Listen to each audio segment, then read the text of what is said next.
این خلاف اسلام.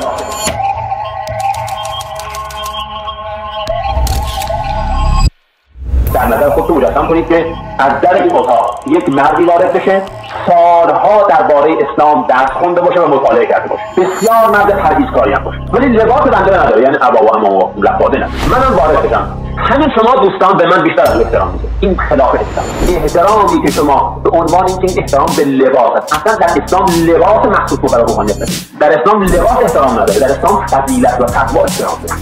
و اصلا میدونید در زمان پیغمبر اسلام حتی در زمان هند بفاری لباس خاص مقام خاص مطرح نبوده، نامال بعده و مخصوصا مال ایران اصلا بیشتر. این بود از زمان بنی عباس که زمام امور دولتی بیشتر به دست ایرانیان و اتراک بود و اینها هم با همین سنت ها بزرگ بودن، مشابه دستگاه روحانیت زردشتی رو برای اسلام درست کردن. همون بیش بعد همینطور هی روز افزون رفته جلو.